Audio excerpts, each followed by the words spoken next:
সৰু বিষয়া দেখিলেই ব্ৰজকঠোৰ ডিজিপি।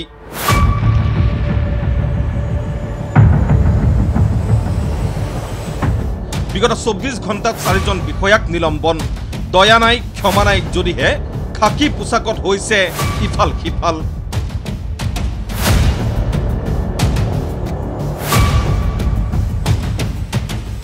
এইকেইজন তাৰ স্পষ্ট প্ৰমাণ।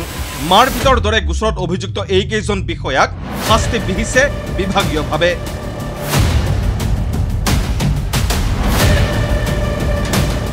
তাত ক'বলগীয়া নিশ্চয় একো নাই। দোষ কৰিলে দণ্ড পাবই, ভুল কৰিলে শাস্তি হ'বই। তাতে ডিজিপি নো কম্প্ৰমাইজ নীতিত বিশ্বাসী, গতিকে ৰক্ষা পৰাৰ কথাই নাই। যি কথা ফেচবুকত লিখা শব্দকেইটাত স্পষ্ট। অসম আৰক্ষী মুখ্যালয়ে সাধাৰণ ৰাইজৰ ওপৰত কোনো ধৰণৰ স্বেচ্ছাচাৰী বা আইন ব্যতিবেকে কৰা কাৰ্যক কেতিয়াও সমৰ্থন নকৰে। বুজিলে নহয়? পিছে অসম আৰক্ষীক সন্মুখৰ পৰা নেতৃত্ব দিয়া ডিজিপিগৰাকীয়ে কিন্তু গুৰু দোষতো দণ্ড নিদিয়ে একাংশক। অভিযুক্ত যদি IPS হয়, তেওঁৰ বিৰুদ্ধে যদি এজাহাৰো থাকে, তেতিয়াহ'লে কিন্তু অসম আৰক্ষীৰ এইটো মুখ্য কাৰ্যালয় সদানি মাত। গোচৰো গেথেলা মাৰিব, তদন্তও নহ'ব, অনুসন্ধানটো দূৰৈৰে কথা। এইবোৰ মুখৰ কথা, অনুমান বা অভিযোগ নহয়। তাৰেই স্পষ্ট প্ৰমাণ এইজন IPS মোহনলাল মীনা। দীপাংকৰ গগৈৰ মৃত্যুৰ অধ্যায়ত মোহনলাল মীনাই ইমানেই বেয়াকৈ প্ৰহাৰ কৰিছিল, মৃতদেহৰ গাত থকা দাগবোৰেই প্ৰমাণ কৰিছিল। মোহনলালে গুলীয়াই হত্যা কৰাৰ ভাবুকি দিছিল, যি কথা স্পষ্টকৈ এজাহাৰত উল্লেখ আছে। কেৱল ইমানেই নহয়, চাওক এই মৰণোত্তৰ পৰীক্ষাৰ প্ৰতিবেদন, য'ত স্পষ্ট আৰক্ষীৰ অত্যাচাৰৰ কথা। দেহত থকা দুয়োটা আঘাতৰ চিন মৃত্যুৰ পূৰ্বৰ। ভূতা সামগ্ৰীৰে কৰা হৈছিল প্ৰহাৰ দীপাংকৰক। ক'লা হৈ থকা স্থান দুডোখৰৰ আকাৰ হ'ল দীঘলে 9 আৰু বহলে 5 চেণ্টিমিটাৰ আৰু দীঘলে 14 আৰু বহলে 9 চেণ্টিমিটাৰ। ইমানৰ পিছতো এইজন IPS মোহনলাল মীনাৰ বিৰুদ্ধে তদন্ত কৰাৰ প্ৰয়োজন বোধ নকৰে অসম আৰক্ষীৰ মুখ্য কাৰ্যালয়ে।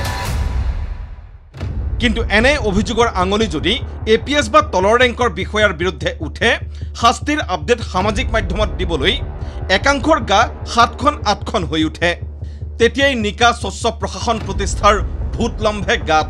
কিন্তু IPS মীনাৰ বিৰুদ্ধে তিতাবৰ থানাত পুত্ৰহাৰা বৃদ্ধ পিতৃ মাতৃয়ে দিয়া এজাহাৰখন আজিও তদন্ত কৰাৰ সাহসে নুকুলালে কাৰোৰেই। এই ভুল যদি তিতাবৰৰ SDPO কাকলি পাটগিৰিয়ে কৰিলেহেঁতেন, ইমান সময়ে কাৰাগাৰৰ ভাত খাব লাগিলহেঁতেন কাকলি পাটগিৰি বা OC গৰাকীয়ে। কিন্তু মীনাৰ বিৰুদ্ধে এতিয়া নিমাত। এক দুমুখীয়া চৰিত্ৰ এতিয়া স্পষ্ট। এই নীতিয়ে ক্ষতি কৰিব অসম আৰক্ষীক। এটা কথা স্পষ্ট যে দীপাংকৰক আলফা সজাবলৈ আপ্ৰাণ চেষ্টা কৰাৰ লগতে গ্ৰেনেড দলিওৱা যুৱকজন বুলি প্ৰমাণ কৰিবলৈ IPS মীনাই অহোপুৰুষাৰ্থ কৰিছিল, কিন্তু নোৱাৰিলে আৰু স্বীকাৰো কৰিছিল যে সি বোমা বিস্ফোৰণৰ লগত জড়িত নাছিল। সেনাচনী যি গ্ৰেনেড বিস্ফোৰণৰ তাৰ লগত জড়িত আছে বুলি ভাবিছে দীপাংকৰ? ফিজিক্যালি ই নাছিলে, কিন্তু ইয়াৰ থ্ৰু বহুত কিবা বস্তু হ'ব পাৰে। আমি কিন্তু strongly suspected তার মোবাইলত বহুত কিবা বস্তু পাই গৈছে। ই আর্মস রিলেটেড আছে, আর্মস স্মাগলিং আছে। বহুত রিসেন্টলি 5 ডিসেম্বৰৰ পৰা 8 ডিসেম্বৰ ই মককচুং ভিজিট কৰিছিলে। তাৰ পিছতো কিয় গৃহ বিভাগ বা আৰক্ষীৰ মুখ্য কাৰ্যালয় নীৰৱ নিস্তব্ধ? তদন্ত কৰিবলৈ সাহস নোহোৱা কথাই প্ৰমাণ কৰে বুকু কঁপিছে অসম আৰক্ষীৰ। তাতোকৈ লাজৰ কথা, IPS SP এজনৰ বিৰুদ্ধে দিয়া গোচৰৰ তদন্ত কৰিবলৈ দায়িত্ব দিয়া হৈছে এজন পৰিদৰ্শক পৰ্যায়ৰ বিষয়াকহে। ইয়াতকৈ আৰু কিবা লাজ লগা ঘটনা হ'ব পাৰেনে? Bureau report ND24।